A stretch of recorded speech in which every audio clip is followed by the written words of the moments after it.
Let me introduce myself to you. I'm Professor Carol Hill, and I'm head of the School of Interdisciplinary Studies and director of the Dumfries Campus for Glasgow University. So I kind of sort of look after things down here.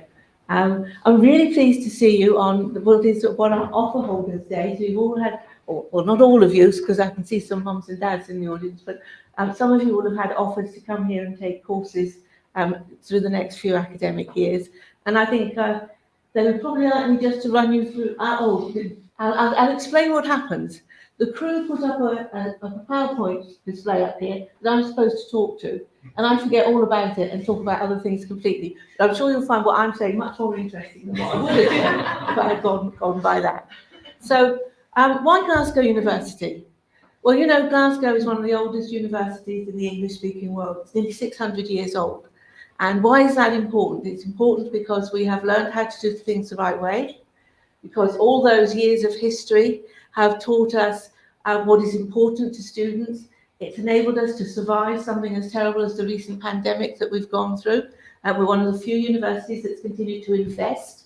We've continued to invest here through the pandemic, invest in new staff, in new lecture theatres, getting everything ready back for when our students eventually come back and have the normal sort of face-to-face teaching.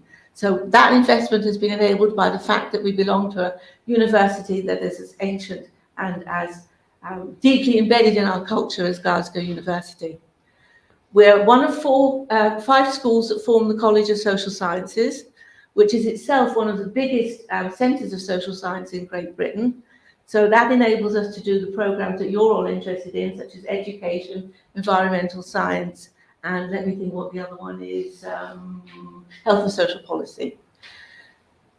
Why do we do these subjects? Well, A, because we have a lot of expertise here, but we've also just taken part in what's known as the Research Excellence Framework Assessment. That's where all the research that all the universities in Britain put in, they put in 5 years of work in to be examined, and the results come out. And for those of you who are coming to do undergraduate degrees here, you'll be pleased to know we came top in health and social policy, and top in education, and 4th in Scotland in environmental science. So there is no suggestion whatsoever that in coming to a satellite campus of the university, you're getting anything less of quality than you would get in the Glasgow main campus. In fact, I think we would, all of us here, argue we get a whole lot more, because you really get the opportunity to get to know people like me, people that the team here, but more importantly than any of us, the academics who are actually going to teach you and take you and hold your hand for the next 3 or 4 years of your life, so that when you come out at the other end, you are properly qualified, not just in the discipline that you've been learning about, so not just qualified to know something about health and social leadership or the environment, but to take all of those skills that we've given you and helped you to develop over those 4 years out of this building and into the wider world beyond, and do something really good with them. And that's important to us as well, because Glasgow is a great civic university. That means it cares about the environment in which it's located. Whether that environment is Dumfries and Galloway or the world, it's all our environment, and we care about what we give you, the tools that we give you to go away from here and take out into the world and do something good and something for the better. So obviously, I think this is the best place in the world to come to. I think you have the best staff team here to come to. They care deeply about you. As I said, we've had 2 years more than 2 years really, of COVID. It's been incredibly difficult for students, some of whom have gone into lockdown and isolation. We've had new staff who started here as lockdown came, so people come as far as, say, Italy to teach here and go straight into isolation. What we can give them is a community. Even though you're in isolation, we give you a community to which you belong. We looked after everybody, and everybody has come through COVID as near intact as anybody can after such a terrible experience. The social life on the campus is different to the social life you would get if you were in Glasgow. It doesn't mean it isn't good. It doesn't mean we don't have a students' association that you can revitalise anytime you like, that's interested in doing the things that you want to do and is there to do it. We have a staff team here who helps put on recreational activities as well. So we do our best to make sure you get a fully rounded experience by coming to the University of Glasgow in Dumfries Campus on the School of Interdisciplinary Studies. And one last thing I want to say, because I almost hear Craig's mind ticking over here, thinking, what's she going to say next? What is interdisciplinarity? It's simple. It's different ways of looking at the same problem to get a different solution. So what's the example I could give? If you looked at the cost of living and the way it's going up, if you look at it as an economist, you come up with one answer. If you come at it as someone who specialises in poverty, as a social scientist, you'll come up with another answer. And if you come up as a member of a minority group, you come up with another answer. Interdisciplinary specialists put all of those answers together and give a complex answer to a complex question that doesn't deserve a simple answer. And that's the way we take things forward through interdisciplinarity. So if there's anything I can say to you now, or anything you want to hear from me, please feel free to say. Anything that anybody wants, any questions? I usually manage just to get everybody sort of absolutely silent, shocked. I seem to have succeeded. I'll be floating around for the rest of the afternoon. Do stop me if there's anything you want. Have I missed anything that you would have put up on those slides if I'd gone to the slides? The only thing I was going to mention is that we do have an audience online today as well, so just to say... Oh, hello! So, hello audience online, I hope you caught that as well. So you're part of our school as well. Okay? All right then, well, as I say, I'll be around for the rest of the afternoon. If there's anything you want to ask me at all, do feel free to just bang on my door. Thank you. Hi everyone, my name is Amy. I am part of the Communications and Engagement team here in Dumfries. So we have some really cool speakers for you today and a whole programme of events which I hope you enjoy. If you have any questions, we have some time for questions and answers at the end of the speakers in the room here. If you're joining us from online, we have a big international cohort joining us from online as well. So if you're in the room or online, you can visit slido.com, SLIDO.com, and use hashtag 1705. If you want to ask a question, but you don't want to put your hand up in the middle of the room, that's totally fine. Or if you're online, you can use Slido as well to ask us some questions. I'll be having them over there and I can shout them out as they come in. So, quick housekeeping just before we start is there's no fire drills planned. So if the fire alarm does go off, please make your way to the fire exits with the green signs. Our student ambassador, I'm an honorary student ambassador here today in a pink t-shirt. If you need anything at all, please make yourselves known to these guys in their pink t-shirts. They're here to help. Or members of staff, they've got bright pink lanyards on as well. So anything you need, please just come and say hello. So first and foremost, I'm going to introduce our accommodation team. We've got Ellen with us here today. Before that, Professor Hill was absolutely right. I'm going to have to skip one through, so just bear with me. And there we go. That's for you. Thank you very much, Amy. No problem. Cheers. Good afternoon, everybody. And just to reiterate, it's so nice to be back in a room with people and speaking to people and talking about accommodation and getting to answer your questions in the flesh or online for those of you that are submitting questions online. So my name's Ellen Thompson. I'm Senior Allocation Support in Accommodation Services, and I'm joined this afternoon by Fiona Weir, who is our site manager for our Dumfries properties and also for our student apartments portfolio up in Glasgow. So I'm going to give you a brief overview of our accommodation in Dumfries, explain the next steps in how to apply for accommodation, and obviously the opportunity for questions, as Amy's mentioned, will be around this afternoon to speak to you or submit your questions online. We'll talk to you later on. So why choose university accommodation? Our main point on this is you don't pay for more than you need. So our contract's 39-week contract is the standard contract. That takes you through from September to June. Many private accommodations would be looking for you to sign up for a full year. Your fees include your Wi-Fi, your utilities, and basic personal contents insurance. A big key point for staying in university accommodation is you have the in-house support of living support assistants. They're on duty every weekend and every evening. Eyeballing one in the front row here, sorry, Ailey. So they're there to help you, first of all, settle in, but there's also events. They're just there as if you're a little bit stuck with anything. They've lived the experience, so they're the ones to ask and they're the ones to speak to. They're there all the time for you. In Dumfries accommodation, that includes your bedding and bed linen, so you don't need to bring all that with you. And also each property is furnished with crockery, cutlery, kitchenware. So you really, really, really do not need to turn up with everything apart from the kitchen sink, because it's all there. So please don't bring tons of stuff. Get here first, find out what you need if you do need anything, but basically you can walk right in and that's you sorted. So we have 3 properties in Dumfries. Our largest property is Dumfries Hall. That's configured in flats. There's 6 flats, 5 with 5 and 1 with 4 bedrooms, over 2 floors. All of our bedrooms in Dumfries are en suite. Each of them has a communal dining area and kitchen, as you see. There's one laundry room that services the whole hall. Laundry in all of our Dumfries residences is free to use. You're not paying per load. You just need to provide your detergent.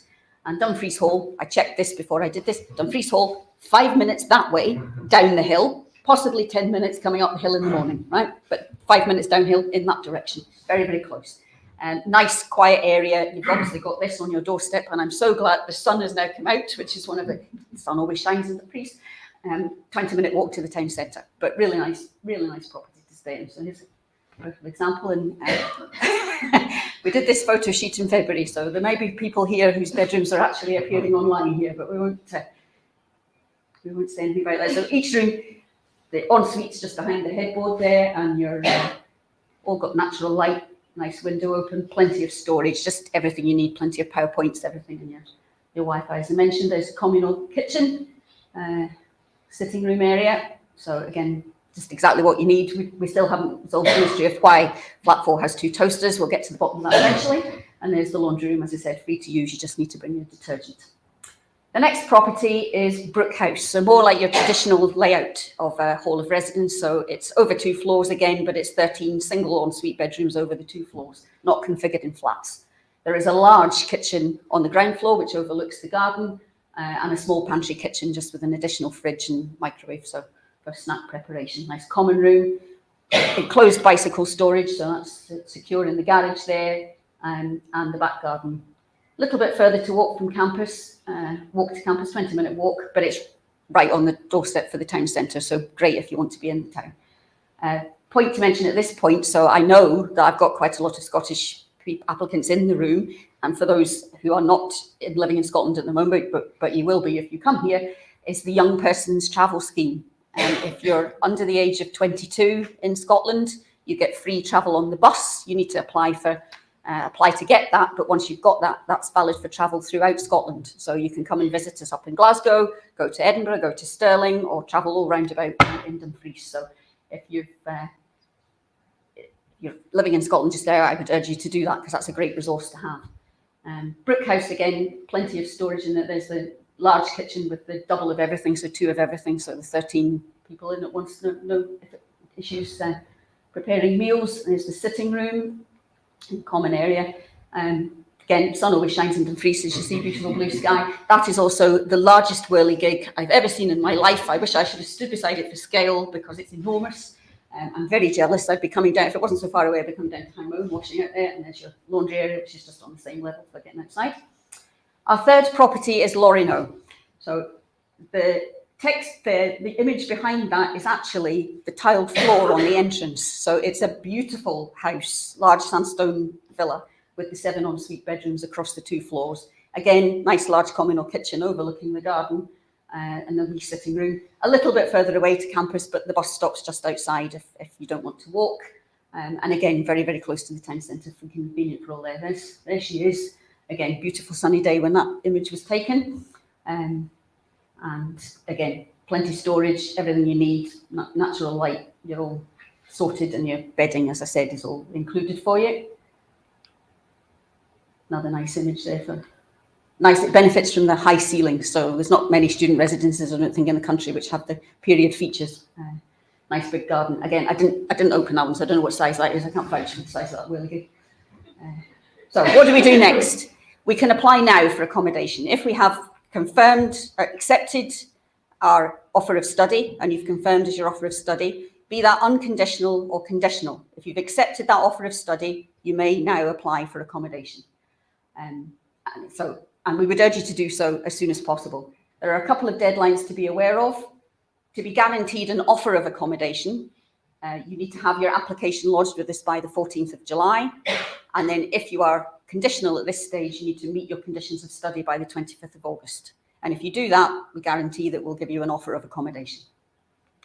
The portal is open now. You need to register first. Point to mention at this point, when you register for accommodation online, please take a note of the username and password, because you'll use that throughout the process. So when you are sent an offer by email and you need to log back into the system to accept that offer, you'll need to know that username and password. So please take a note of it. I know in your mad excitement and you might forget, but please take a note of it because it just makes it easier down the line.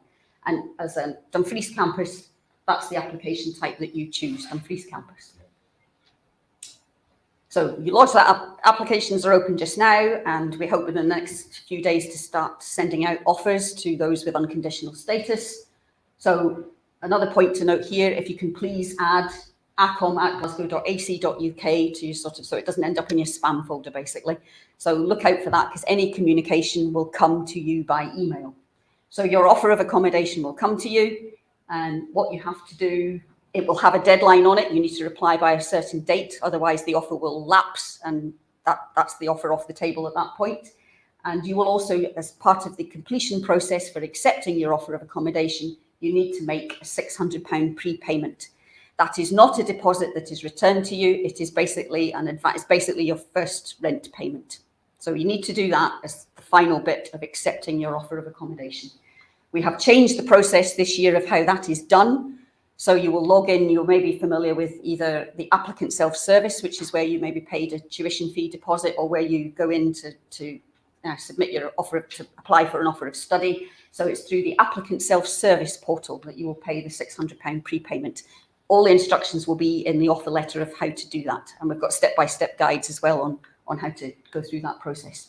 If you're stuck at all, something's gone wrong with a bank card, or you can't make that payment, all you need to do is keep communicating with us, because there is a deadline on that offer. So just drop us a line at accom@glasgow.ac.uk and let us know you're having issues of any kind. We can look at the deadline and we can just keep the communication lines open if you're having any issues with the payment or at any other stage of the process.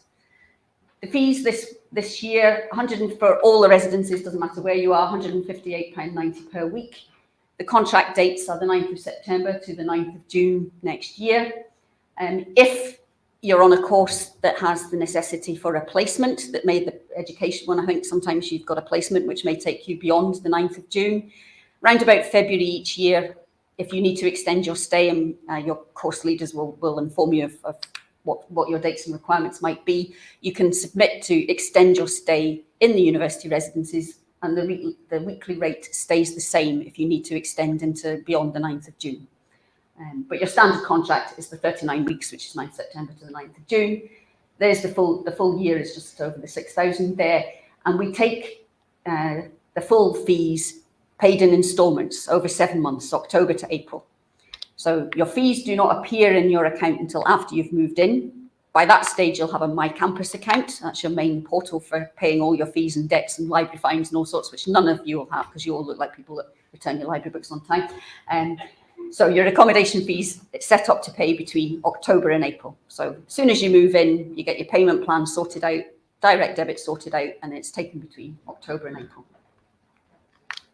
Induction and arrival. Again, keep an eye on that email, because all communications to you will be by email. Round about the start of August, we will send you a link for your e-induction. That contains a lot of basically fire safety information, things we need you to read before you come and live in residences. It also, whereas Jerry, I think, has stepped out of the room, but it also gives you details of the Safe Zone app. Jerry is here from Central Services today to talk. He's he's just hiding out of sight. He's gone shy. Jerry Moore is not shy, trust me. There he is, right on cue. So there's Jerry. You want to know anything about security, the Safe Zone app, please have a word with Jerry this afternoon. So the e-induction will tell you all about that. And you can also refer e-induction, you have to complete that. That's part of the process before we can issue your keys. So you have to go through that process to complete that. But it stays in your accommodation portal. So if you want to go back and review it once you're in residence with us, you can always go back and look at it inside your accommodation account. We will also likely have a pre-arrival web chat, because things will suddenly occur to you and think, oh, I want to know about that. So again, we'll send you an invite to that, and that's just a Q&A online for Dumfries residents if you've got any particular questions, or again, you can always drop us an email at any time. Visit or follow our social media channels on U of G Living. Something new that we've got this year is the new applicant newsletter. So if you've applied, you can sign up to receive just communications. It's coming out monthly. The first issue went out April. We're about to do the second one. So you can sign up if you're interested in hearing about just general life and things you probably haven't even thought of yet. But, oh, that's good to know. And arrival instructions for actually physically moving in and collection of keys will also be sent to you by email. And there we are. Opportunity for questions now. You know to look, once I step out of here, I'm out of my camouflage outfit, because this is the room 127 camouflage. I come dressed as the walls, but when I'm outside, I show up more obviously. It's the woman in the purple dress, or it's Fiona here down the front. So plenty of opportunity now, or at the end, or anything just now. But that's me. Thank you for listening. Thank you very much. So we're going to invite Tarek up from Student Services just now, and then we'll have time for a wee Q&A session with the whole team. So Tarek, if you want to come up, and we'll hear from Student Services.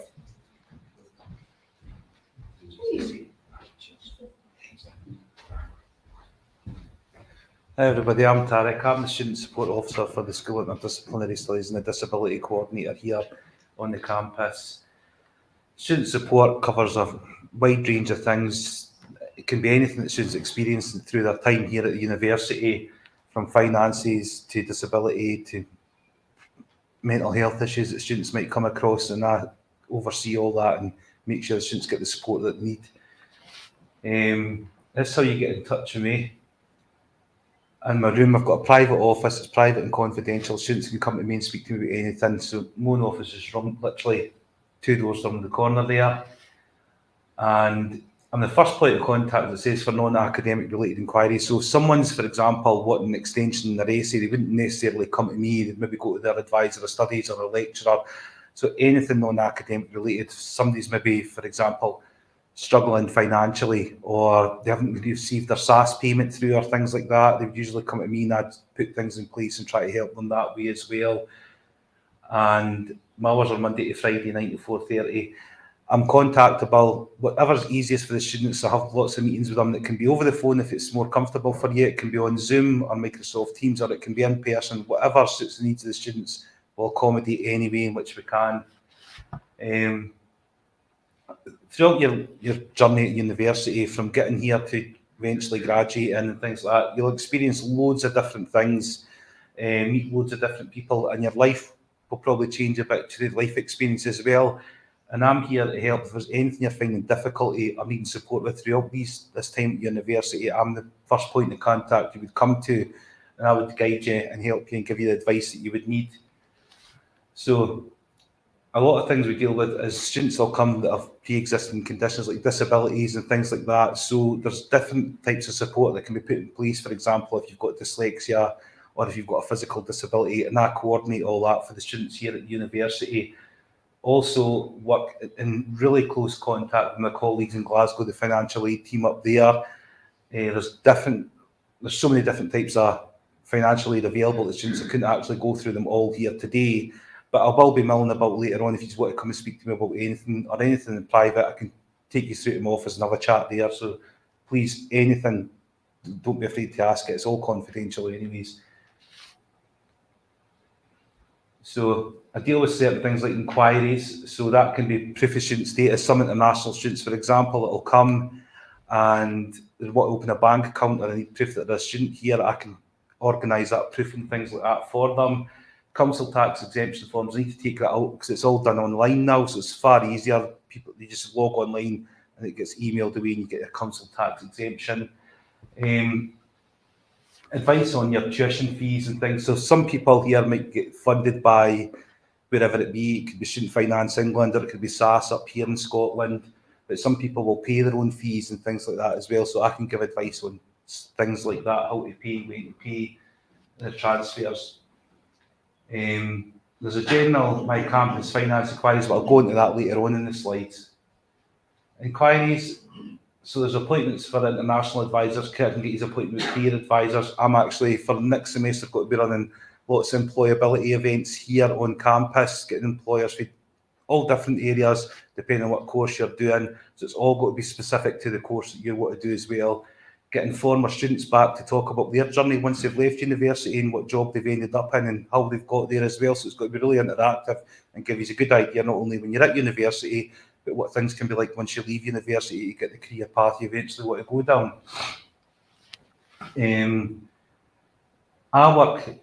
I'm pretty much work with all the other teams in Glasgow, for example, like CAPS, Counselling and Psychological Services. I'm in close contact with them all the time, so sometimes we need to refer students on to these people. It's not uncommon for sometimes a student to have get a bit of low mood or get really stressed and anxious about exams coming up, excitement, assignments, deadlines, and just life in general. But we've got counselling that can help the students through these troublesome times. And I also run different workshops and events like mindfulness, de-stress before exams and things like that, loads of drop-in sessions that I plan and organise and deliver to the students.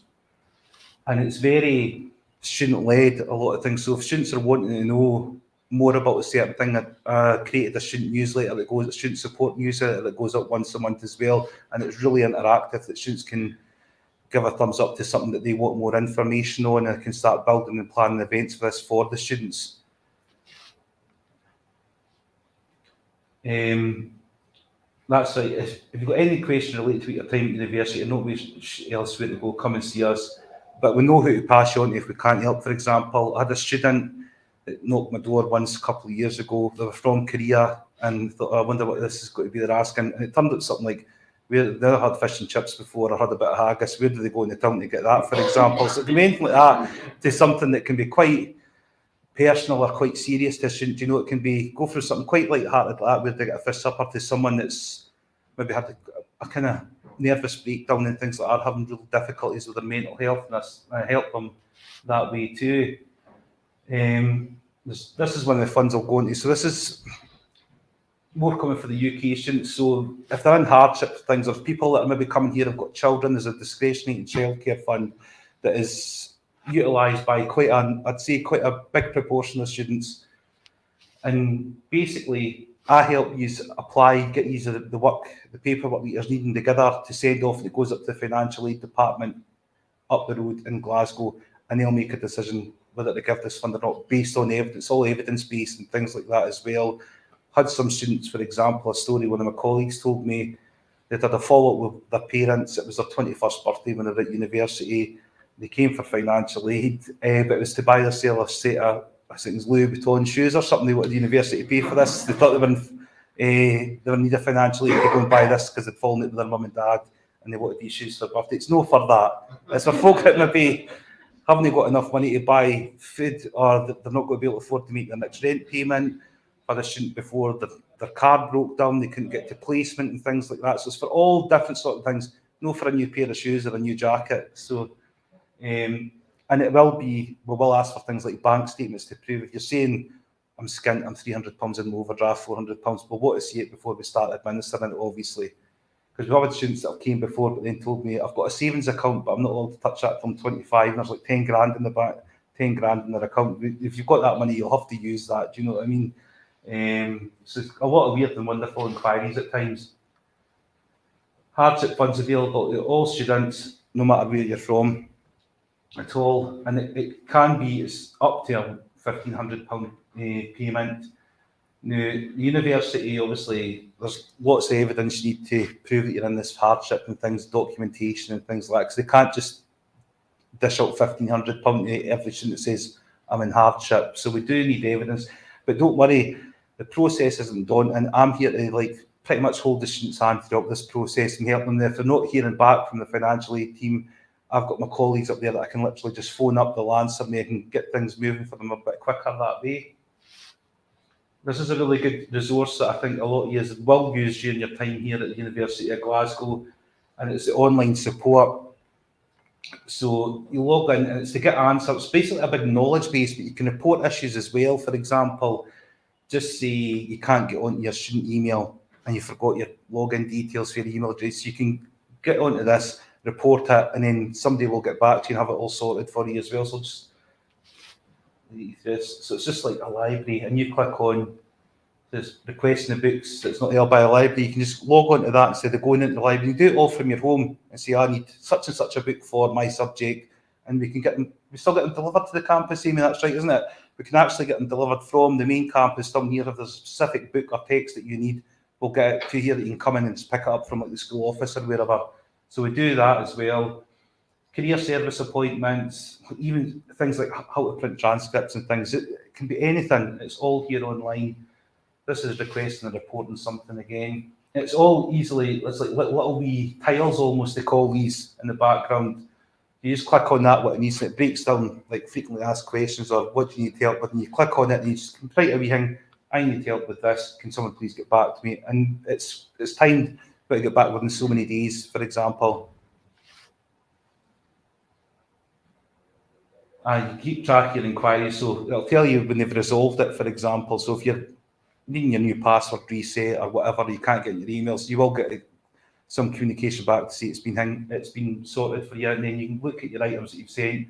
It'll say resolved, fulfilled, or ongoing if they're still working on whatever it is you've asked. And that's me. So I'm going to the next slide. So thanks very much. So questions? Thank you very much. Especially for the benefit of our online audience, I'm going to ask our two speakers just to come back up and join me because we've had some questions come in. So first of all, I would like to ask the room if there's any questions you guys have right now. Otherwise, we'll switch to the online questions as well. But I thought I'll just say if there's anything Andy doesn't feel comfortable asking in front of everybody, I will go about it. You can come to my office and chat to you if you want. You come dressed as the wolf as well. Yes, We're matching, aren't we? Okay, so let me get these up here. So our first question would be for accommodation. Could you remind me of the deadline for applications, please? Yes, no problem. So to be guaranteed an offer of accommodation, we need to receive your application by the 14th of July this year. And if your conditional offer, additionally, you would need to meet your conditions of study by the 25th of August. If you can still apply right up until entry date, you can still submit an application, but you wouldn't be guaranteed an offer of accommodation if it came in after the 14th of July. Cool, thank you. Okay, one for Tarek. Okay, so what support does the university have if someone is suffering from anxiety?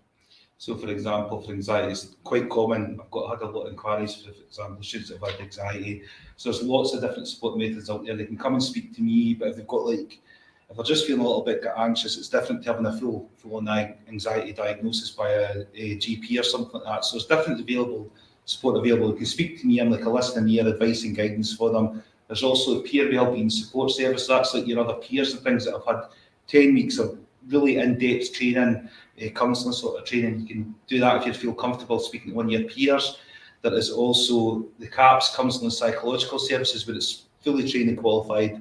Psychologists can give you counselling sessions as well, and that can be like online if you prefer, or talk to you over the phone and things like that. So there's lots of support out there, and also our run de-stress workshops and things like that as well. Thank you very much. For accommodation again, can you choose which hall? I think it's a popular question. Can you choose which halls you want to stay in? You can, and actually that leads into something I forgot in I printed out notes this time, didn't look at them. Anyway, when you come to apply, there's an additional information section in your accommodation application. So at that point, that's where you would put, I would prefer to stay in Brook or Dumfries or Lorno. We couldn't guarantee that you would get that choice, because when it comes to allocating accommodation, we have to look at things like the mix of how many people have requested single-sex accommodation or mixed sex. So we have to look at the mix, but you could certainly put that request in additional information. That would also be the section that you would put if, for example, you need a fridge in your room for medical supplies, or if you wanted to share with a friend. On both of your applications, you would put those details, and again, we'll pick that up. So additional information for anything else you would like us to know about, I want to live on the ground floor, or I don't want to live on the ground floor, etc., etc. So please put that in additional information. Cool, thank you. One final question, I think, for accommodation again. Actually, I wonder, Ailey, would you join us for this one? Is this okay? We've had one from an offer holder. So she says, I'm quite nervous. I'm going to be living away from home for the first time ever. What sort of support is available for me? Would you mind? Is that okay? That's Yeah, it. you'll come up here. So in all your residencies and your Brookhouse and Dumfries Hall, we've got LSAs on site, and they are just students. I've been in LSA for 2.5 years, and we're just a friendly face. So if you're struggling with anything, you can come and speak to us, and we can signpost you to Tarek if we think it's necessary, or if it's accommodation, we can signpost you to accommodation as well. I moved out for the first time when I was about 19. And it was the best thing that I've done. It's really scary. I'm not going to pretend it's not, but it's really good. It's a great experience, and everyone on this campus is happy to help. Even Amy, I'm sure if she's seen you looking a bit sad or a bit down, she'd ask if you're okay, and she'd be happy to chat to you as well. So anyone on campus really would help you. My office is always open for a cup of tea and biscuits. So yes, absolutely. Thank you so much. Thank you. Cool. Keep those questions coming in. We have an online Q&A session later as well for our online audience. Otherwise, we're now going to have a little break. We're going to go over to the cafe. These guys will be kind of wandering around, have a chat with them. There's some stalls as well in the Snug, which is just over there. If you get lost, pick t-shirts. We'll show you where to go. At 4 o'clock, we are moving on to the next part of our event. So for our offer holders and our students or applicants, we have sessions for you per programme. So Charlotte, give us a wave. Charlotte here is our MATE ambassador of primary education. So for primary education offer holders, you're going to be back in here. So about 4 o'clock, if we meet at the door, Charlotte will be here giving you a little wave to help find you and bring you on here. For health and social sector leadership, Melody, give us a wee wave. Melody is here. You're up the stairs in R206. So Melody will be right at the front door where you first came in. So when you're heading up there, go find Melody first. We'll all head up together. And for our environmental science and sustainability students, you are in the lab right at the top of the building. So Russell is here for you, and he's going to be in the Hunterian Museum here in the blue kind of area just outside the door, waiting for you to take you up at 4 o'clock. So thank you so much. Please ask us any questions you may have. We're going to be wandering around. For anyone who's not an offer holder or an applicant, so parents, guests, friends, we have a campus tour starting right now at 4 o'clock, at the front of the building. So I believe is that Ailey, Adam, and maybe a couple others might just join along as well. So there's Ailey. She'll have a nice big sign saying campus tours. So if you'd like to go on that, we would really encourage our guests, our parents and our friends to go on that. And we'll let our offer holders and applicants have some fun in our taster sessions. So thank you so much. Could I just say something? Of course. I meant to say earlier when I was talking.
Welcome to the University Glasgow here in the Dumfries Campus. I'm Adam. I'm a third-year education student here on campus. And I thought I'd take a wee tour today and show you how amazing our campus is here in Dumfries. I'll take it this way. This is our Rutherford McCowan building, right here in the foyer. It's massive, it's beautiful, and this is where there's even study spaces to sit and study.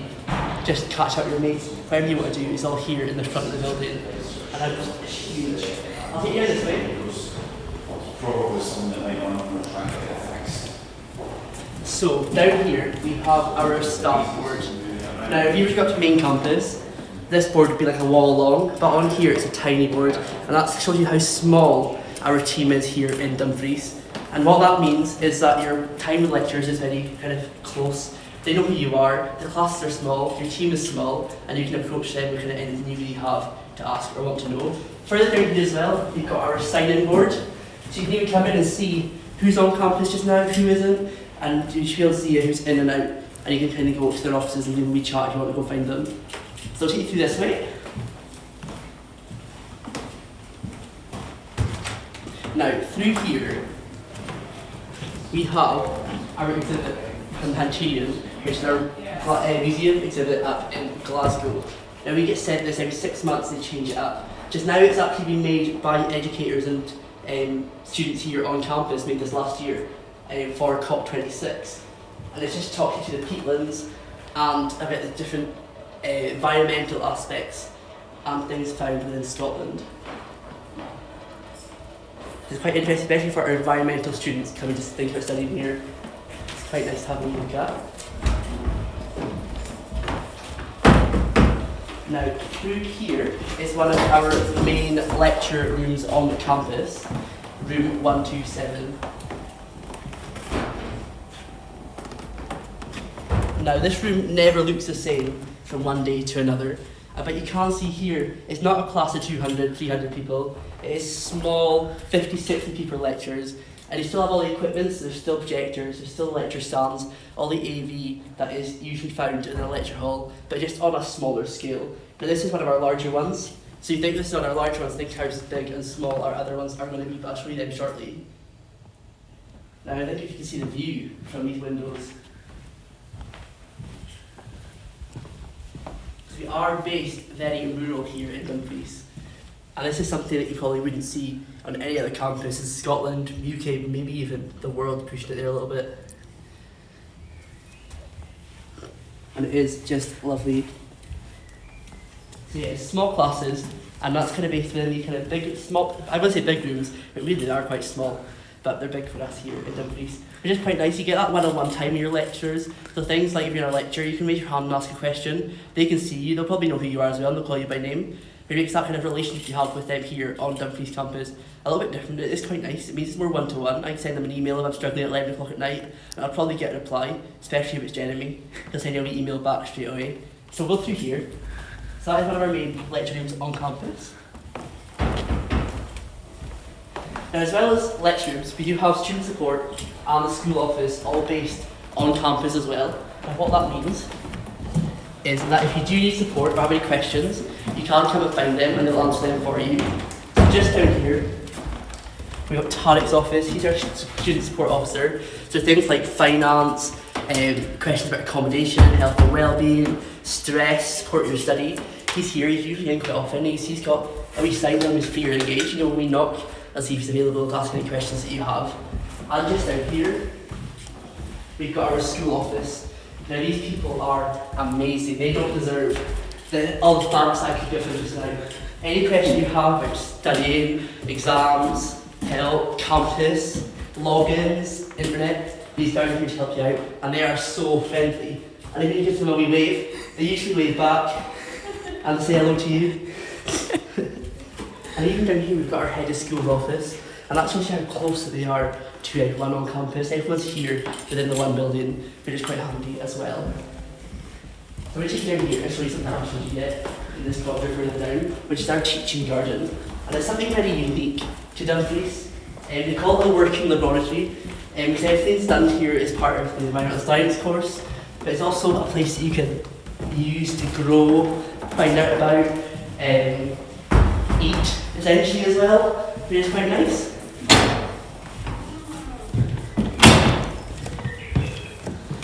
all on our back door. Now, next story about the garden here is last year they actually grew pumpkins down the back, and they actually used those pumpkins that they were grown. Some people carved them down in the accommodation, and they used them in the cafe in the building here to make soup. And everyone could come here and have a nice wee bowl of soup, and it was free. They're quite nice about it as well.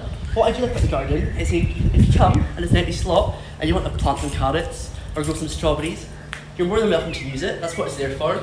As well as the gardening club, if you want to be a bit more into it, you can join that as well, and they are really happy to have new members. So that's always something, if you're ever into a bit of green fingering, then come right here for that.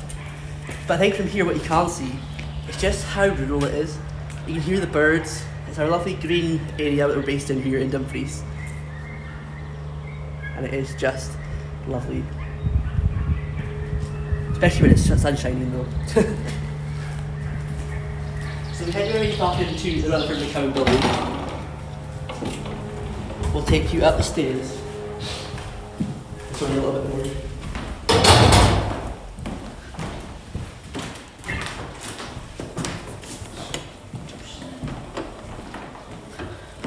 So just here we have Cafe Rutherford. And this is our on-campus cafe. Anything like hot chocolate, hot food to drink, a sandwich. You can pop in here, see the girls, or people serving, and grab a nice bite to eat and a drink in between lectures. And I want to say the hot chocolate here is amazing. Now I'll take you upstairs. Now what is very unique about this campus is it used to be a men's asylum back in the 1800s. They first planned for it to be a university campus, but it really didn't grab it until the kind of late 1900s, before ourselves came in, about 25 years ago now.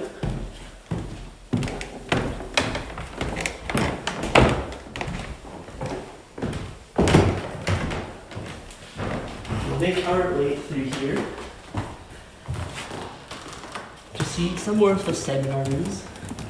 It's actually banging on just now. But up here we have our smaller seminar rooms, and they're quite small. I don't think you can peek in.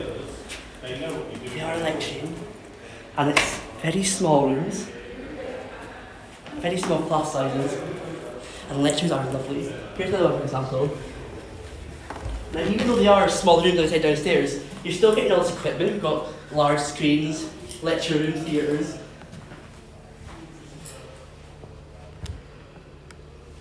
And it just means that things like seminars, even though it's smaller campus, smaller rooms, you're still getting all these facilities that you would otherwise kind of need. And they're quite handy. The good about these small rooms for seminars is that things like group work can still take place. Like I said downstairs, the room never look the same from day to day. Sometimes these tables aren't in rows. They can be facing each other. You're sitting in groups of 4, 5, 6. Maybe your class is max size about 20 for seminars. And it's quite handy just to have a wee chat with your group, get to know kind of what they're thinking, discuss things, kind of write them out, discuss your lectures. Really, if I stand back here and you sit down there, you aren't getting that far away distance, which is really nice and very kind of close community that we have here in Dumfries. I'm going to take you down here to some more of our smaller kind of study rooms, meeting rooms that you could use on campus. Now upstairs here we still have more than the Antiquarian exhibit, so more information about peatlands and stuff that is kind of discovered and written about by our students and lecturers on campus. And just through here, I'm going to show you our bridge. So this building here, we call it Rutherford and McCowan. It actually used to be 2 separate buildings, and this is where you can see the best part of them joining together. You've got one on one side, one on the other, and you've got a bridge connecting the 2 buildings in the middle, and I'd like to go down it. And it is from here you can see that kind of how far away we are, but also so close to the town of Dumfries. You do feel like you're in your own wee world out here. And the good about campus here is that car parking is free as well for students, and it's all close by. So it means that if you want to zoom down to campus, you can park your car anywhere, not worry about getting parked or finding your way down. Now down here is one of my favourite rooms. Room 206. There's actually something in there. And you see here the small size of the rooms that they have.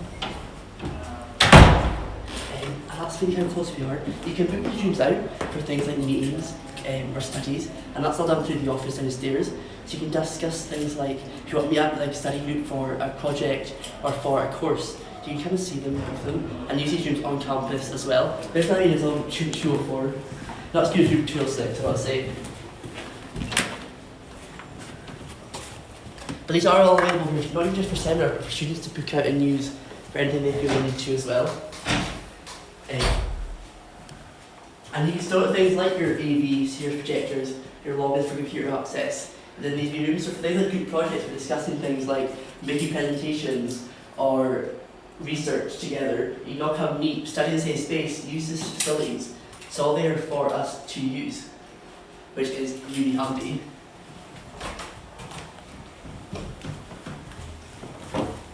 So from here, we'll show you the IT suite next.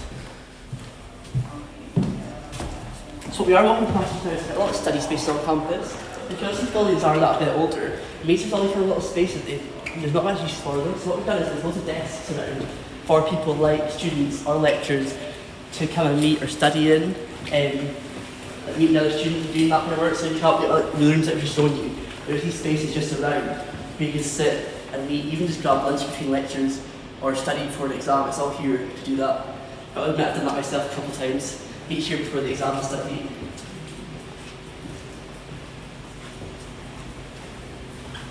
So just down here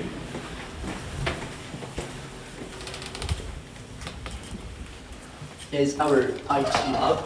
It's actually just recently been done up, which is very nice.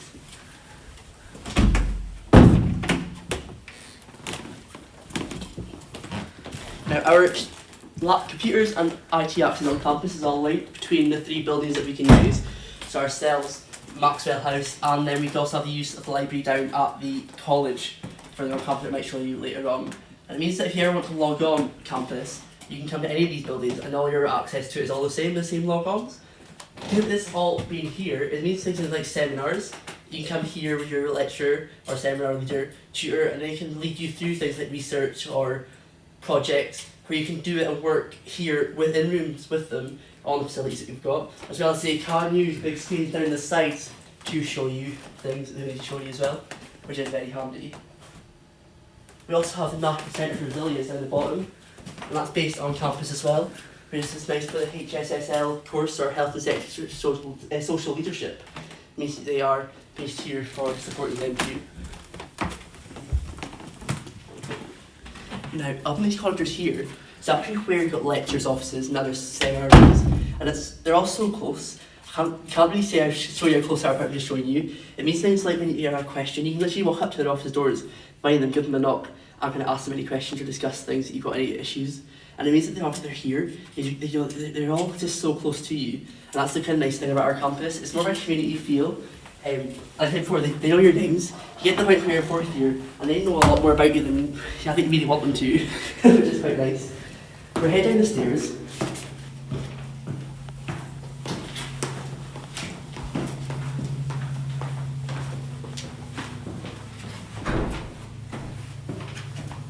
Now, down here, we have, again, more small than that seminar rooms I've shown you upstairs, as well as more staff offices. But we also have room 145, which is our communications and engagement team. And they are the people to ask any questions you have about employment, but also think about what's happening on campus that you can maybe get involved in. They're the people to know as well as where you'll find us student ambassadors that can help you out with any questions that you have. And so as we make our way back down to the front of town, do you have more of these study spaces, as well as vending machines as well, so when the cafe's not open, you still have the option to come here when the building's open later at night to grab a drink or a bite to eat while you're studying with your friends. Other students, as well as more study spaces. We call this one the snug. It's actually recently done up with a nice new TV as well, and a nice new coat of paint, which I think should agree with me, it looks lovely. It used to be bright yellow.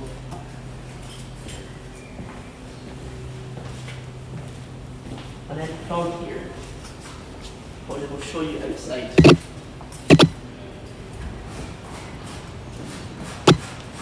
So, as we head out of campus, out of Brotherhood Town Building, we enter the kind of the heart of our tight campus. Nice thing about this is, even though it's for the university campus, there is so many other businesses here. 99 other small business and organisations with on the campus here. So for things like, there's a charity shop down that side of the building campus. There's a swimming pool. We've got a gym. There's a Holiday Inn. It's all within this one kind of side of Dumfries. As well as this where all the locals use to walk their dogs, come for wee jogs. Students use it too for wee fun runs on Saturdays. It is just lovely. So I'll take you along for one of our second buildings, Maxwell House.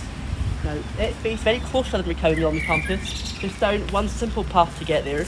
This is where we have the biggest lecture room on campus, M16. And this is also where seminars are held as well. I'll show you when we get there. It's huge tables. Now, as we walk down here, I'll tell you a bit more about the campus. So it's all kind of founded by the Crichton Institution, and it has things that are like our Easterbrook Hall for things like Kaylee's dances. It's got a bar, as well as our other institutions. We've got UWS, University of West Scotland, and we have Dumfries and Galloway College, all based within this one kind of unique campus where it's like a partnership between the three for things like library access, building access. It means you could actually go into any of the buildings and use them for studying. You can go to the library and you've got the kind of connection of all three libraries there as well. So it's a good use of facilities when these three kind of organisations came together.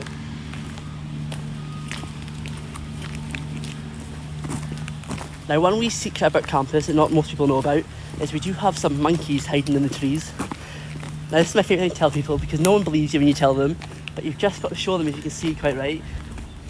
It might be hard today because it's such a lovely spring day, but let's hope we can see a monkey or two in the trees. I don't know if you can see it, but it is just above our heads just now. Looking up in the tree.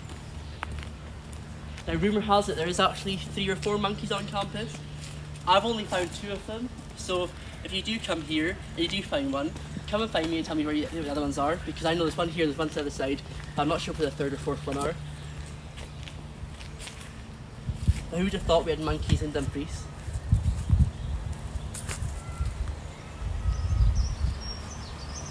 We're trying our best to show you that, but maybe you can come down and visit us and you can have a look for yourself so you can see it. Now, further down here you have Maxwell House.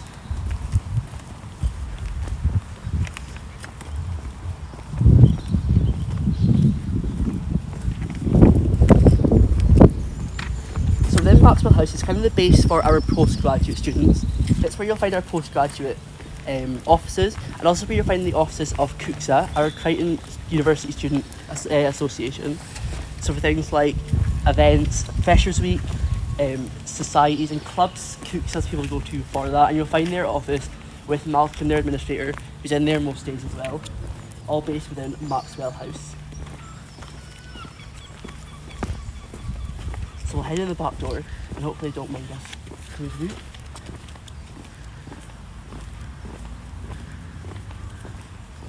So over here you also see things like lovely grass areas, nice shall we picnic in the nice sunny weather we have here in Dumfries. There's more of that car parking and just more of the lovely buildings here on the Crichton.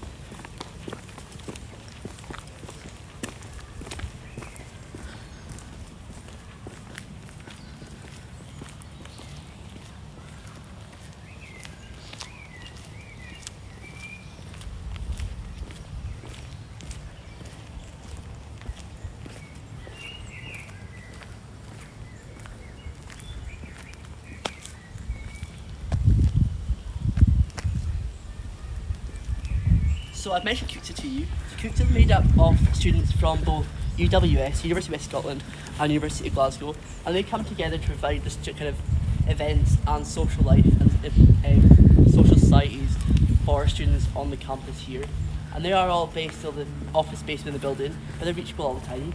So for things like Freshers Week and society clubs, we've got a boating club, we've got a club about sustainability, we've got well, I'm testing myself now. We've got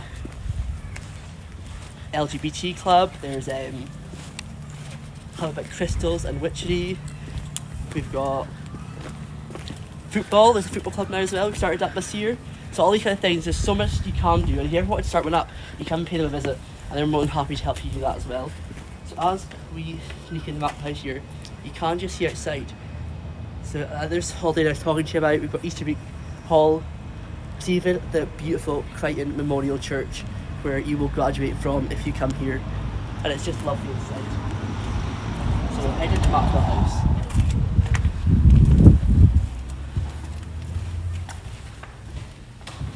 So then we have one of our seminar rooms, as well as the Matt Cook's office, and our biggest lecture room on campus upstairs, which I'll show you to just now. But see here some photos of our events that we've had in the last couple of years. I've got to say, the party life in Dumfries is just what you make it, but we make it the best. It's what we want, and the best ones in Dumfries. So as we head up the stairs here,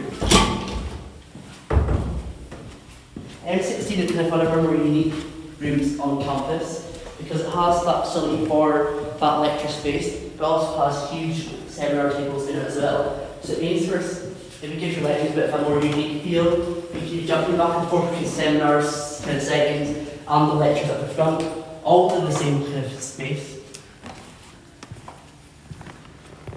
And this is another room that everyone looks the same all the time. Now the benefit of this room is it also has a setup for our education students with the Promethean board. So it means you can get that feel and that kind of chance to play with it before going out on your placements here on campus, which can be very handy because they're not the easiest to use at times. On top of that, we also have facilities for things like helping you how to teach maths and literacy. That's what the cupboard's here for. Restoring things like your blocks, your building shapes, books for you to read, all here on campus, so for facilities for you to use and learn with before going out on your placement. It's going to set you up to be the best teacher that you can be here on our education programmes. But you can't just see the size of this room, and it's great for that kind of lectures and also seminar settings. Now this is the one that will be mostly used by primary education students because that is the biggest course at the moment on campus. So if you are coming here for that course, you will find yourself in here quite a lot. I'll take you through the back and show you our postgraduate bits.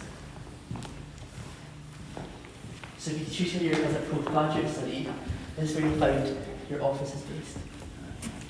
Within your own social area, where you can sit and discuss your research, questions, ideas, as well as have offices to work in, all based here on the campus.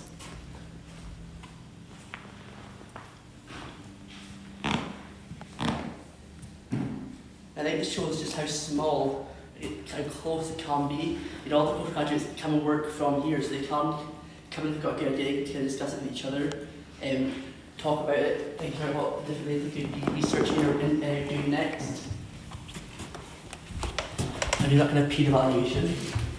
And we'll just head back downstairs. So those are the facilities they've got here, as you'll see, we're showing there is our kind of kitchen they have.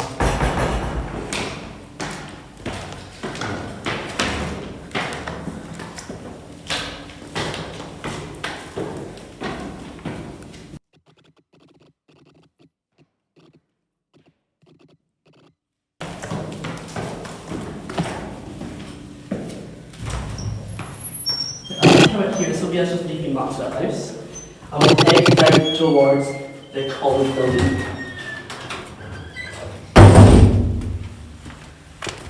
Now, this is a perfect time to show you about talking about buses on campus. So the buses on campus leave from here and go straight into Dumfries.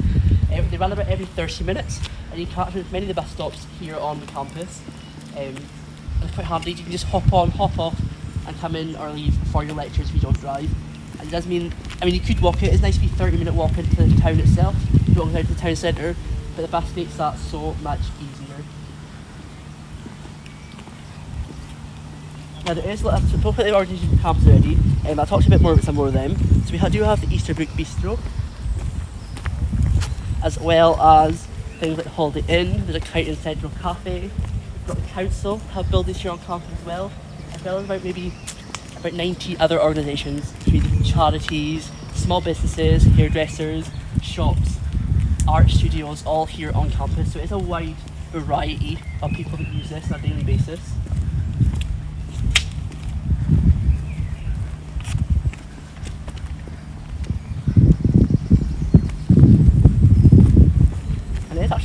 today here in Dumfries for a tour for our office holders.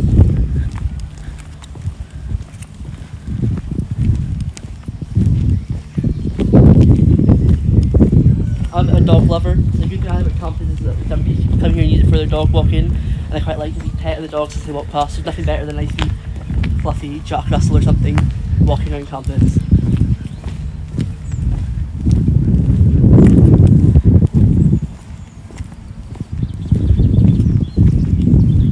So as we head towards the college, say about the partnership that we have here, it's because it's these few organisations come together, it means that shared facilities is very unique. That means that you as a student get all these access to kind of a wide range of things you might not get from just one institution. So because you're a university Glasgow student, you'll have access to the Uni Glasgow Library up in Glasgow, but then you also have access to the UWS Library here on campus, the college library, as well as kind of stuff you have here. So it gives you that kind of unique chance to read things that you might not actually have access to if you were just on main campus itself up in Glasgow. Now they do have a transfer service as you walk down towards the college, so if there is a book or something that you need for a course and it isn't available down here in Dumfries, then you can always request that to be transferred down here for you, and they'll do that to the library here, which is quite handy. So it means that you don't actually have to travel yourself up to Glasgow to collect it, and that just shows the link that we even have between Glasgow and Dumfries.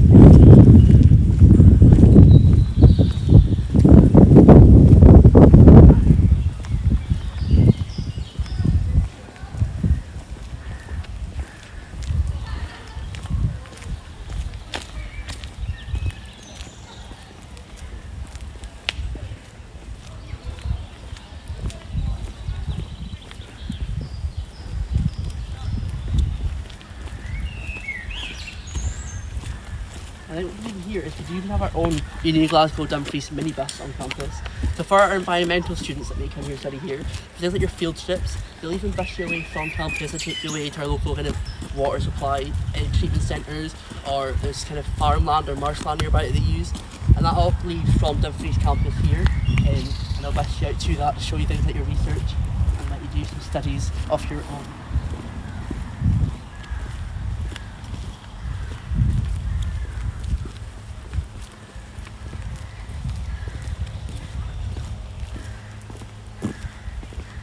To the back of the campus, behind Rutherford County Building, you'll find the SRUC farm. So that's a kind of working farm with the Scottish Rural University College, and they do things where they can like study the animals. And our university gets use of that, where you can go on environmental courses to study the animals that are over there.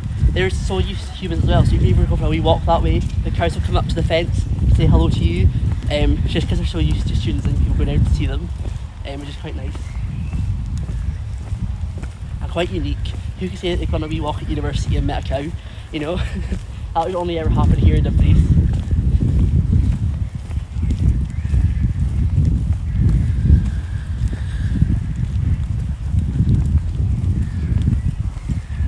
So as we approach the Dumfries College building down here, I'll tell you a bit more about what's inside it.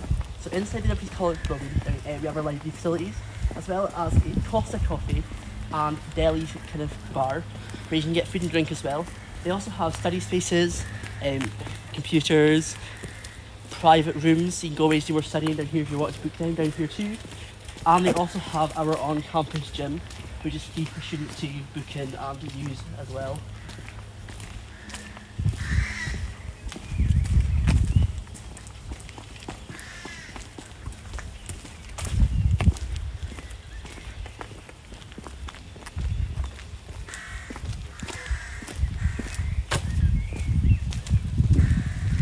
Gym here in the Dumfries College building.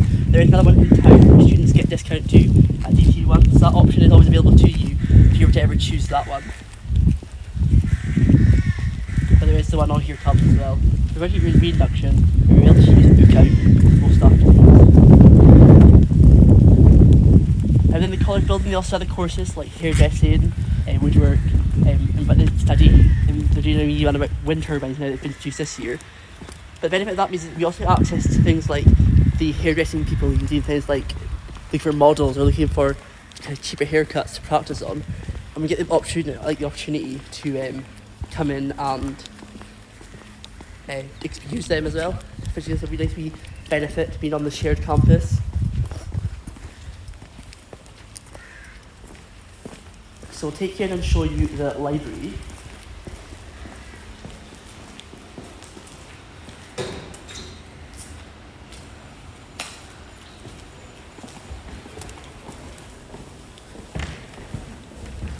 So just through here is the shared facilities library on campus.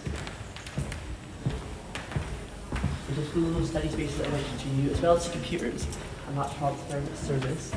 The libraries here are very helpful, and they'll answer any questions that you do have about any of the books. Or you're looking for one, they'll be able to find that for you as well. So it means if you had a wee seminar up in Little Cowan, and they've sent you to find a book to read and discuss, you can always come down here and do that with your group without even leaving the campus.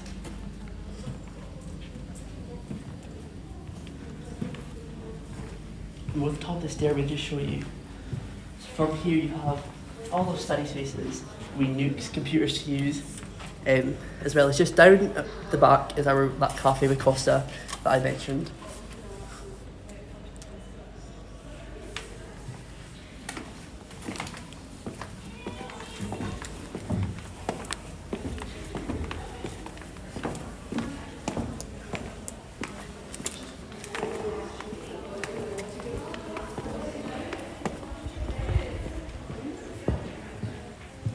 Over here is the study hall.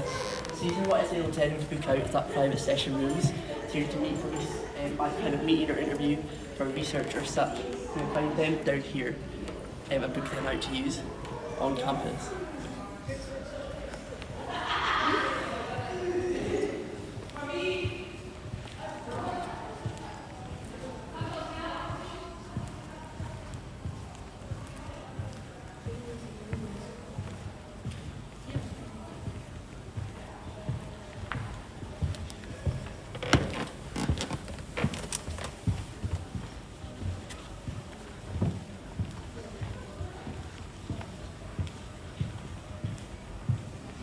As well as study spaces here within the college building, there is also social spaces where you can meet other people from either ourselves or with other institutions. Everyone does it. And you're able to come and sit with them, grab a chat or a bite to eat.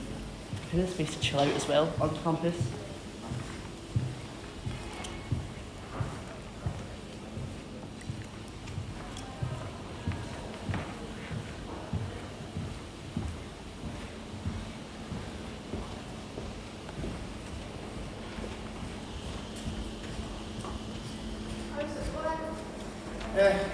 Alright. What more time I thought I had. So from here, down the way you'll see the cafe area, as well as the premier shop on campus, where there's the college building.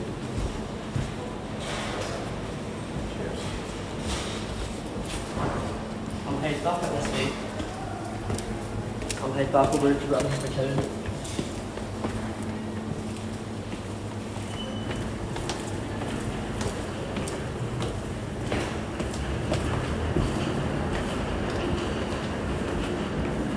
So that gym that I mentioned, you'll find just along the corner there.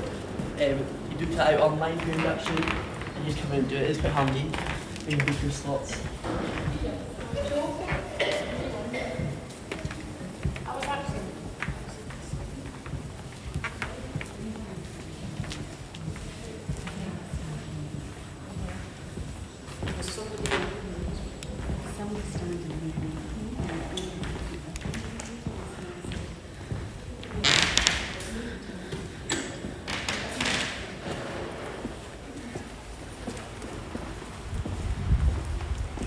So as we head out of the college, I'll take you out of the tour and head back up to the counter. Now, if you have any other questions that you may have had along the tour, something you've seen, something I've said that you have a question for, don't be scared to ping us an email to the Dumfries office or to the engagement team, and we'll be able to answer anything you may have about campus here, student life. You might even send it over to us, and we can be able to answer that for you as well as student ambassadors. If you have that opportunity as well. I think you might have had your question and answer session this afternoon, so don't be scared to ask questions in that as well. We're more than happy to answer kind of anything you have, question-wise, about life in Dumfries as a student. and the campus itself.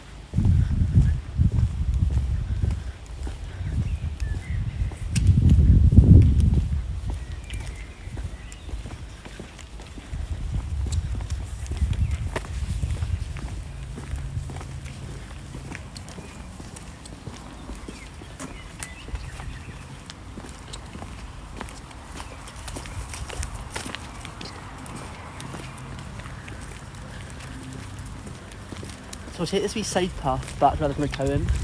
I can actually smell that farm today, which I think is a very rural campus. So I can't promise it's going to smell the best at all times. I think that just shows the closeness we are to that kind of facilities itself, as well as how far away we are, but also so close to Dumfries town. You do kind of feel like you are in your own wee world while you're out in here in Dumfries.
So that's been the wee tour today. I really hope that's been useful, showing you on the campus, showing the kind of little bits and tricks and wee little things that we've got here that makes it a little bit unique here in Dumfries. Now, yeah, thanks for coming. I hope you had a great day and you're off for holiday and you had any questions you had answered, find out a little bit more about our campus here. If you have any questions, send us an email. I'm more than happy to answer them for you. And yeah, I hope we see you here in September with us in Dumfries.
Hello everybody, my name is Amy. I am part of the Communications and Engagement team here at the School of Interdisciplinary Studies, Dumfries Campus.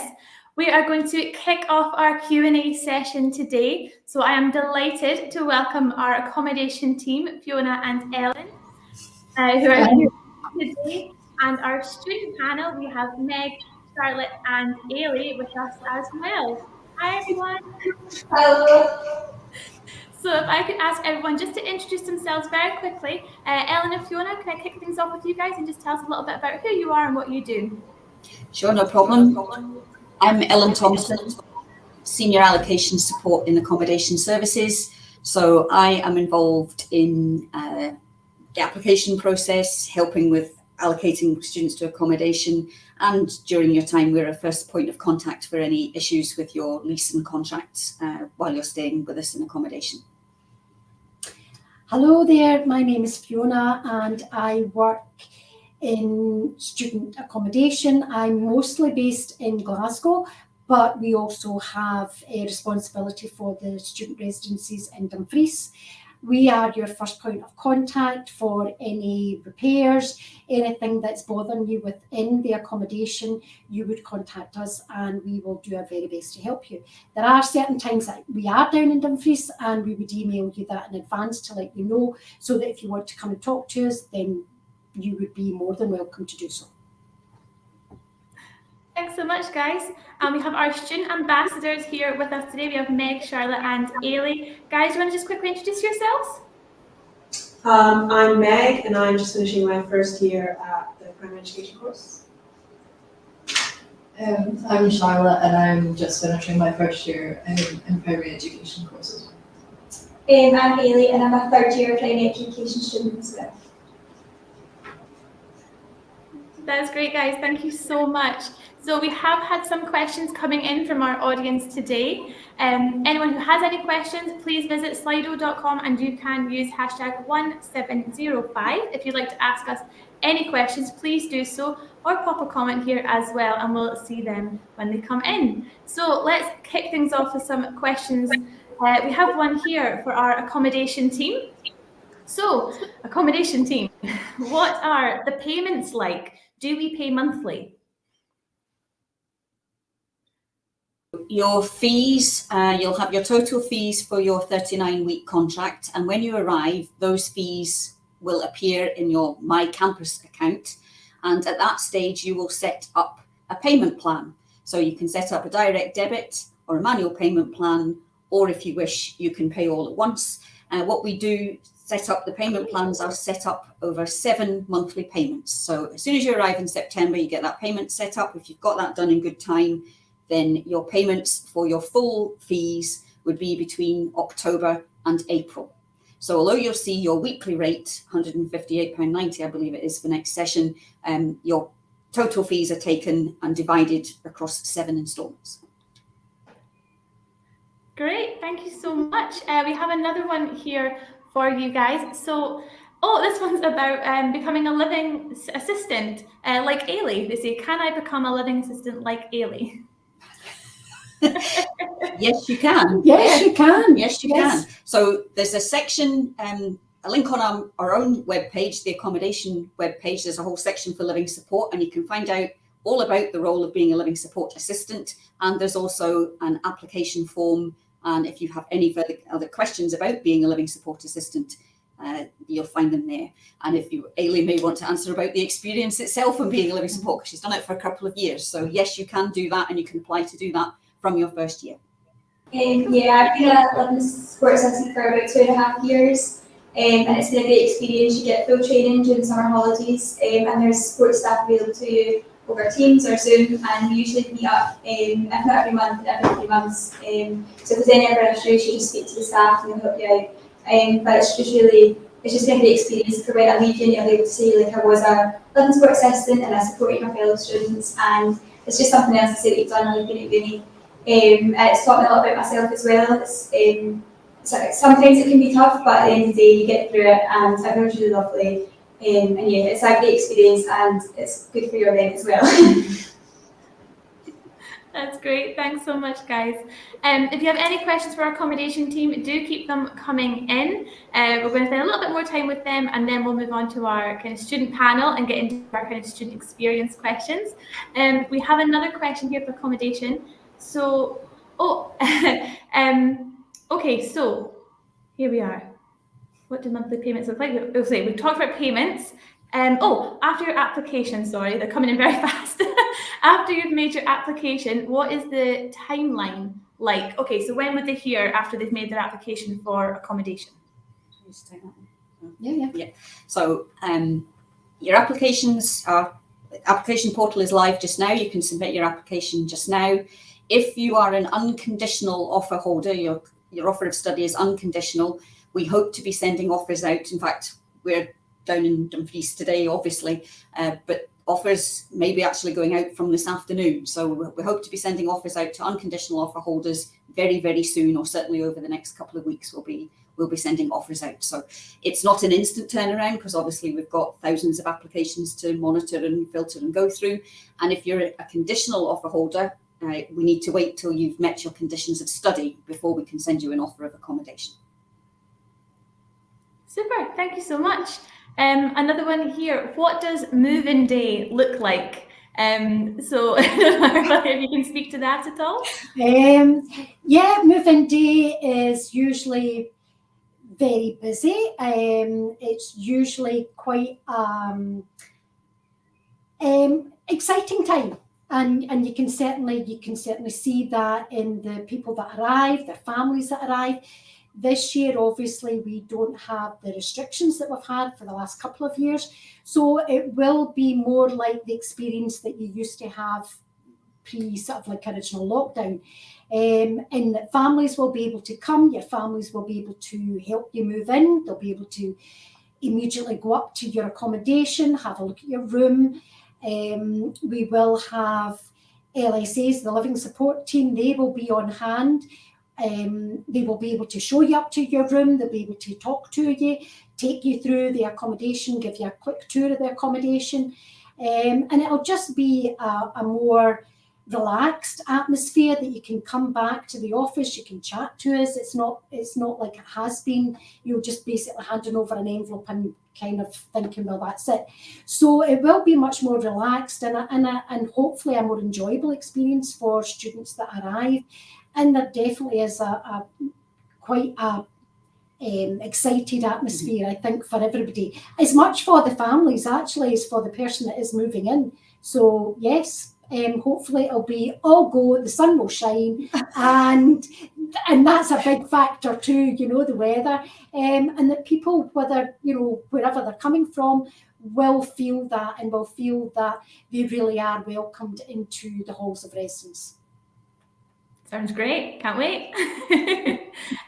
One last question for you guys then, accommodation team. What is the best way to get in contact with you? Well, two-part question. What is the best way to get in contact with you about your application? And then once we've moved in, who do we speak to if there's something that we need to talk about?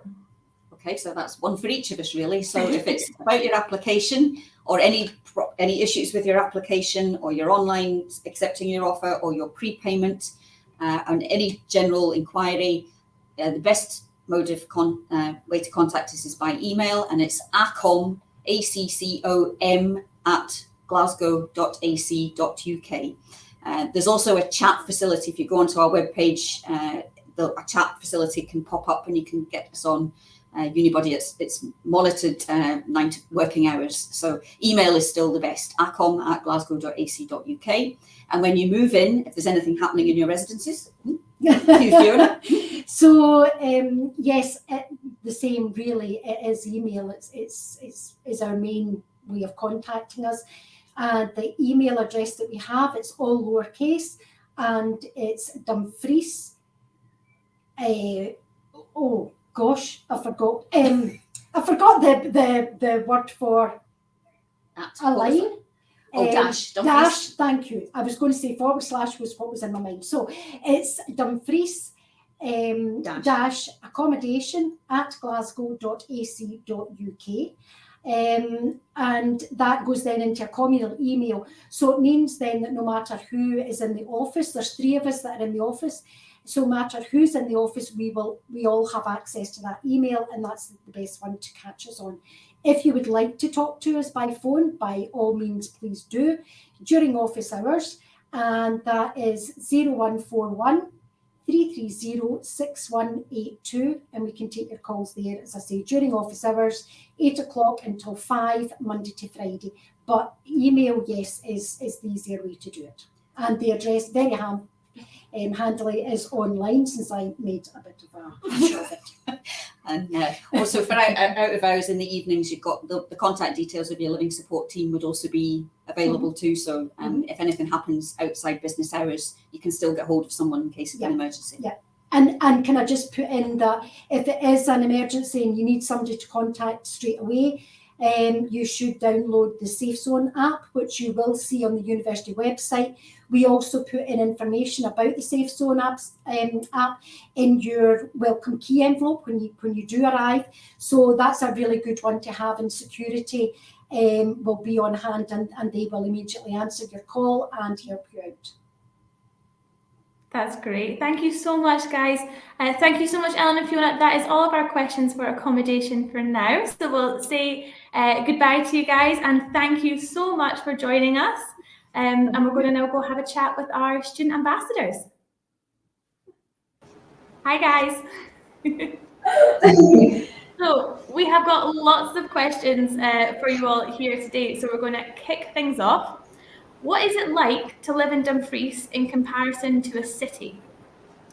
So I don't know who wants to take it. I much prefer it, mainly because like cities are really, really, really like really busy. Like whenever I visit main campus, it's like there's so many people. I much prefer the smaller environment. I know everyone like really well, even people who are in like years above, years below, different courses. And I get along really well with like my lecturers who like if you send them an email, you get an email back within the next 10 minutes. So I much prefer it in Dumfries. I think the nightlife is a different conversation. Obviously, it's slightly different, but it really is like what you make it here. There's plenty of places where you can go if you don't drink. There's plenty of places you can go if you do drink. We all have survived. So yeah. Yeah, I would say that, oh sorry. You might go on if there's anything else to add, carry on. And Dumfries is just a different way of life. There's loads more to do, so you could like go hill walking, you could go cycling. It's just a different way of living. There's beaches nearby, whereas if you're in Glasgow, you need to travel a bit further to do those types of things. We get the best of both worlds. We do have a nightlife, we do have the ruralness as well. You can jump on a train and you can be in Carlisle or Newcastle if you want to go to England. To do some shopping or just eat that night out in Newcastle, loads of people do that. Which obviously if you're in Glasgow or trip to Newcastle, that's like 6 weeks in the planning. But here we can just kind of jump on a train and enjoy ourselves. So a lot of people travel to Gretna Green as well, which is like one stop on the train and like £2.50, and there's plenty going on there. Get married if you want to. Oh, no, that's great, guys. And Charlotte, anything else to add from your experience? I think just like how small everything is, it, like Meg said, it does make you have better relationships and closer relationships with everybody. Like in Dumfries Halls of Residence, there's 30 of us and we're all very different, but you know everybody very well and like you get along with everybody. Everybody's willing to help out whenever you need. Like we've got like the group chat and everything, people ask for things, and if you're just a lot closer with everybody. Whereas if you were in like a city, if you were at Glasgow campus, I don't think you would be able to get that sort of treatment the same way. Thanks so much, guys. We have a next question in. About sporty activities. Are there any sporty activities in the area? Can students take part? Well, I personally am part of the rowing club. So there is a rowing club just down by the river, and students get like, there's like a student team in the rowing club, and we have our own boat and everything. And membership is cheaper for students, and it's cheaper than a gym membership. And that's great because you're right down by the river, so it's just like literally whenever you want, you go training, and then you go and literally just have a little row on the river. It's really, really nice. So that's what I do. I know loads of people, some people, mainly the environmental students, go out and like swim in the water in the morning in the beach, and they just like without wetsuits. But yeah, there's plenty of sports time for that. There's 2 gyms nearby. Like there's DG1 that's in town, and then there's one up by campus that you can join, that most people have joined. And even like what, as Meg was saying, down by the river, it's like a 5-minute walk from Halls, and you can just walk around it and you're into town, and it's just like a really nice place, especially if it's an alright day. And it's just something to do. Me and my friends sometimes like just like make hot chocolate and then just like walk down with our mugs to the river and drink it by the river, and there's like a whole like walking path. I think there's a designated walking area. So yeah, and it like loops all the way around, and especially at night, like even you can see the stars really clearly that you wouldn't see. It's very romantic and stuff. And yeah, Dumfries has got lots of like individual clubs. There's table tennis that during Freshers' Week you sometimes get tasters of that. There's a cycling group that goes out the last Sunday of every month. They do summer rides. And it is a mixture of ages, so I've done it, and it's like older people, they could have been my dad. Still managed to have a great time, like it was really good. I think there's like hiking groups as well. There's lots of like walks round about, so you can go and do like your canoe and your kayak and things like that. We're quite close to the Galley Forest Park, which has got different mountain bike trails. You can cycle to A Forest, that's got one. So there's loads of stuff to do outdoors down DG, like the girls have said, in the gym. It's about £13 a month for students in DG1, and that's full access to the sauna, steam room, swimming, all your classes, your gym membership, and then you can also use the other clubs in DG. So say you're out in placement, if you're a mate student in Stranraer, you could use the gyms nearby Stranraer as well, which is really good. And you just get to know people in the town as well, really well, just by doing activities like that. It's always good for your mental health just to go out, even if it's a walk down the river with hot chocolate, just to do something that's just nice. Whereas if you did that in Glasgow, I think you'd get walk down your mug, but Dumfries, you're alright to do that. Oh, that sounds great. Thanks so much, guys. We have another question here about part-time jobs. What is it like? What is Dumfries like for getting part-time jobs? Does anyone have any part-time jobs? I had a wee job at a next parcel pod collection, but there's loads of jobs around about the town. During Freshers Week, we usually do have stalls at the Freshers Fair with businesses looking to hire. So there's a holiday on campus, which I know does take on a lot of new students. They beg you on Freshers Fair. They're giving out sweets and everything. There's Domino's, I know they hire lots of students, and then there's like your independent cafes as well. There's loads of opportunities in Dumfries. If you drive, you could also go further afield and look elsewhere. But it just depends what you're after. You can come on with us. This is a nice wee job to have as well, if you fancy being a student ambassador. So yeah, there's plenty of opportunities on campus as well to get money here and there, just helping out on campus, things like that. But yeah, I suppose it's the cafe. Yeah. There's a cafe on campus in like the main building, and you can work there literally between classes if you've got a couple of hours between French and maths, then you work there for a couple of hours. And then I'm sure like there's Amy and Craig, they can help with employability as well, so I'm sure if you needed help with a CV or whatever for applying for a job, you could go to them as well and they'd help you out. But most academic staff probably would help you. If you say to them, could you look over my CV, I'm sure they'd say a glance. Students as well, everyone would help you out. There's another thing you find is if your friends got a job and say they're working with the nightclubs, they can usually get your job because they're always looking for like staff in the nightclubs too. They're always looking for staff. Yeah, so it's just New Look, we've got a few people in New Look. Yeah. But you have plenty of opportunities if you were after them. You might just not want to work and just not, but that is there if you wanted to. Oh, that's great. Thank you so much, guys.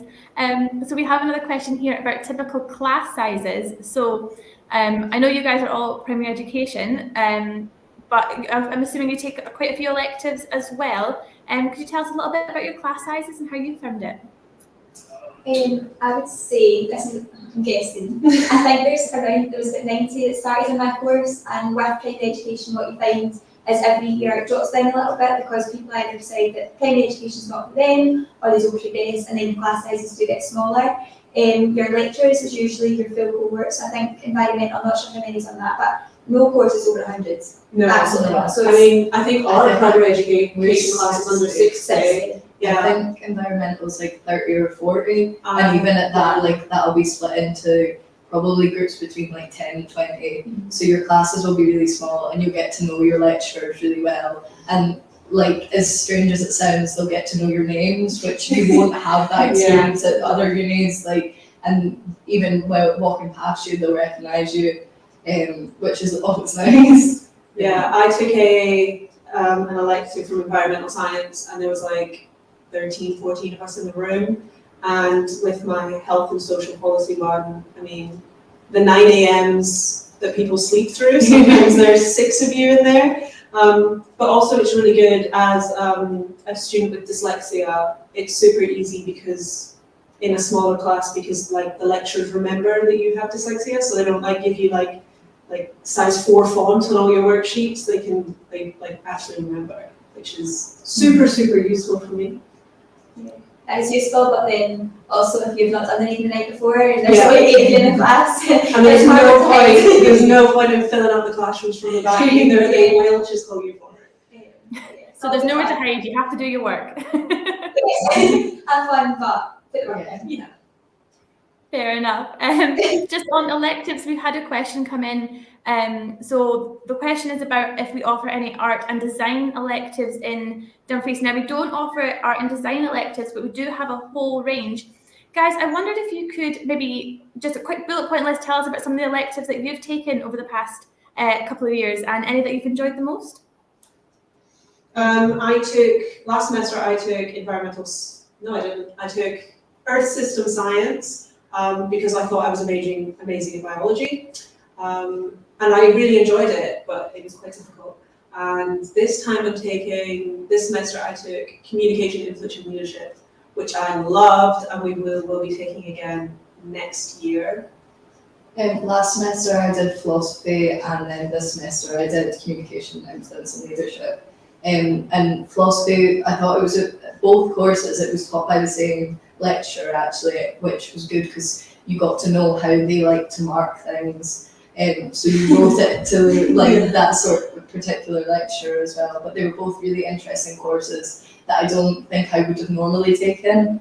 But it just sort of opened your minds up, and each one like gave you more of a guidance towards education because we're in the main course, even though that they're not our like main focus.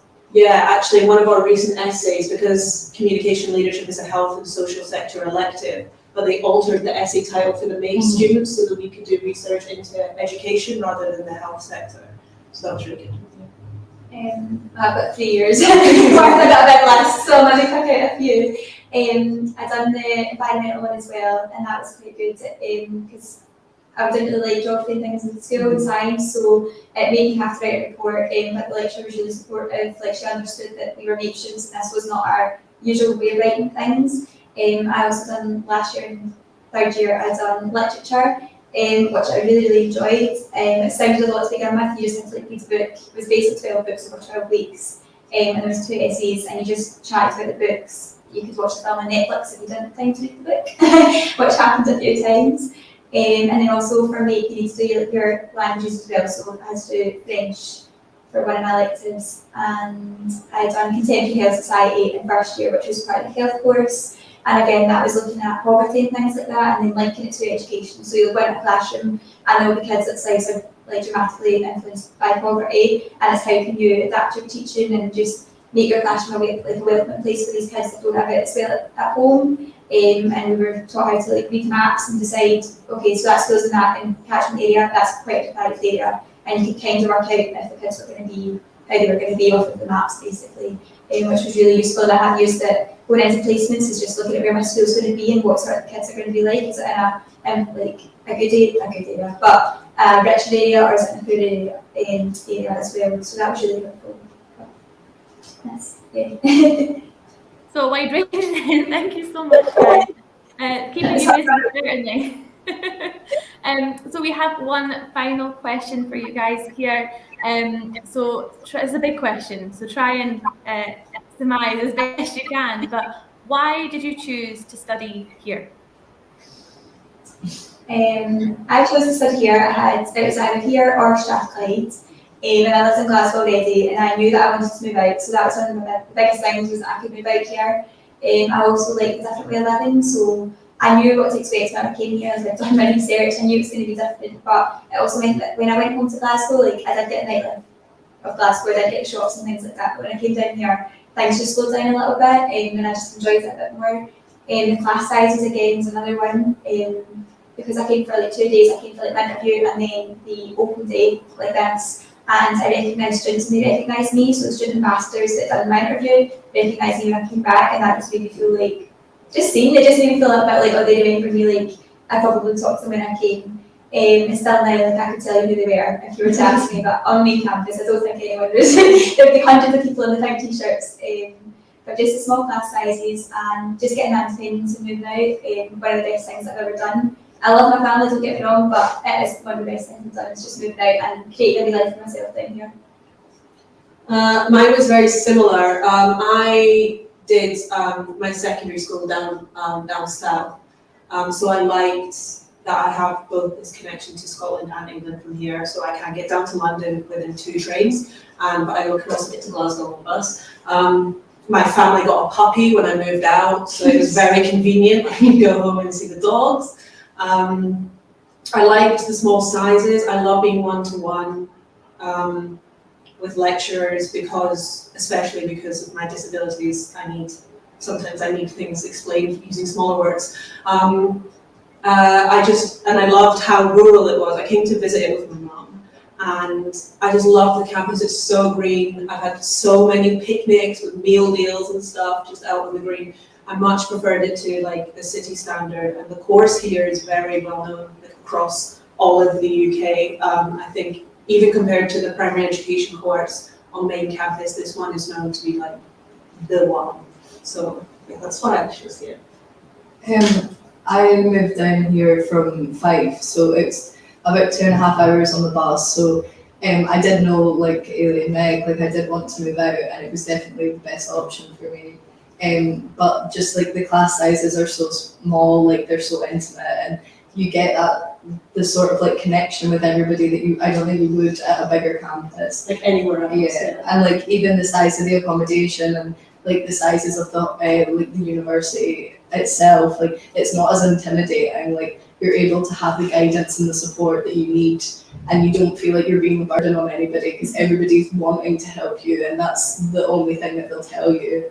And just like being able to be that close with like your flatmates, like it feels like one big house. It's not necessarily like you hate half your flat or whatever. Like you just know everybody, and it's just a really lovely experience, honestly. Yeah, I would say like if you're on nights out as well, and say your friends go home early and you're just not ready to go home. Yeah. If you walk into one of the pubs or the clubs, you'll see somebody that you know, and they will like come with us. Yeah. Come with us, so like. You've Even always if you've got got them people, once, yeah. somebody will be like, come with us and you can hang out yours. Exactly. So it's just like a nice wee, everyone knows each other, and when especially environmentalists and very, very close, doesn't matter what year you're in, Yeah. makes it a lot bigger, so it's easy to make those connections. But I do know environmentalists, they go out for lunch together like first years, third years, and fourth years, it's just what they do. Because a lot of their students I think are from abroad, which brings a new aspect to it, because obviously it's a new country for them completely, which is really nice. We've got our Ceilidh usually in Freshers Week, and that just combines everyone's cultures together, and we can show them how to do a good Scottish Ceilidh. Yeah. Once you've held hands with someone in Ceilidh, yeah. it's your life. Which we really enjoy. So and then the academic staff will put on events for us as well. So we've had like open mic nights, we have one on Zoom as well. We've had quiz nights, we've had another Ceilidh for Burns night. And on main campus, I don't think we'd get that. I don't think we'd get academic staff that are willing to give up a Thursday night from 7 till 10 and put on an event for the students just to bring us together across all the year groups, which I really like. Just the academic staff gets so involved as well, which I think is lovely. It just makes you feel like you're part of something bigger than just like your flat and your friends. Like there's like people going on, you see people in the town and you smile at them, things like that. But yeah, it's just a really lovely campus to come to, and you feel at home as soon as you get here. Obviously everyone feels a little homesick, but I think you just bond together, especially if you're moving out for the first time, you're all in the same boat, like nobody's done this before. You can just bounce off each other. If you need to have a greet, you have a greet, and it's okay. You just get on with it. But there's plenty of people that will help you out if you need it. Yeah, No, that's great. Thank you so much, guys. That's fantastic. It's so great to hear your experiences, and that you're having such a great time here. So thank you so much for joining us today. If you have any questions, everyone watching, if you have any questions you want to send in for us, please do. We'll do our best to get our answers to you. Otherwise, thank you so much to our student panel, Meg, Charlotte and Ailey. You guys were fantastic. It was great to see you. I'm sure if you come and join us in Dumfries this September, they'll be ready and waiting to welcome you as soon as you arrive. So thank you so much, guys. That's all from us for now, and we'll hopefully see you soon.